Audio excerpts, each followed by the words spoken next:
Have you ever wondered how to really measure a player's defensive impact beyond just steals and blocks?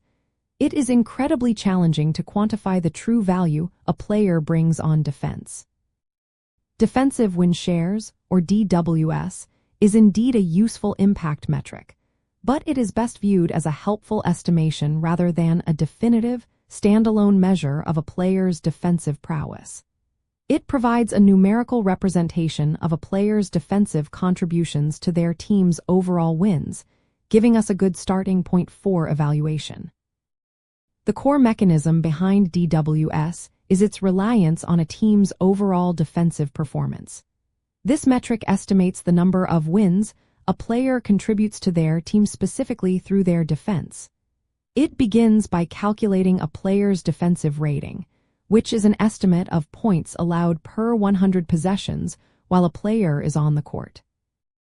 Then, it considers factors like the team's defensive efficiency, the player's minutes played, and their individual defensive statistics such as blocks, steals, and defensive rebounds.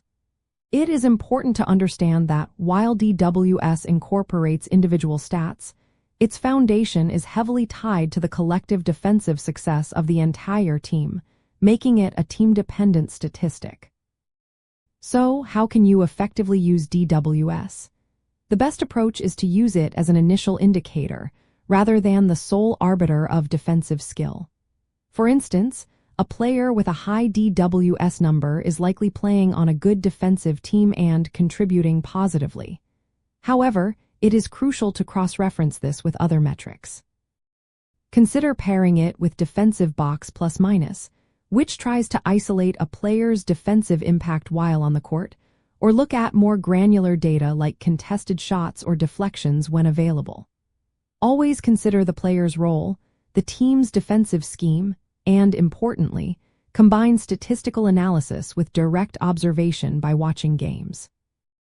One fascinating aspect of the win shares family of metrics, which includes both offensive and defensive win shares, is its origin. It was adapted from baseball sabermetrics developed by the legendary statistician Bill James. Applying such a complex system to basketball, where interactions are fluid and harder to isolate, highlights the ongoing challenge of quantifying individual defensive contributions. Isolating a single player's defensive impact in a five-person unit, especially for actions like denying passes, rotating to help, or navigating screens, remains one of the most intricate puzzles in basketball analytics. Ultimately, while DWS offers a valuable, easily digestible number to gauge a player's defensive contribution to winning, it is just one piece of a much larger puzzle. To truly understand a player's defensive impact, combine this metric with other advanced statistics, contextual team analysis, and the irreplaceable insight gained from watching how they perform within the flow of a game. This holistic approach will give you the most comprehensive picture of their defensive value.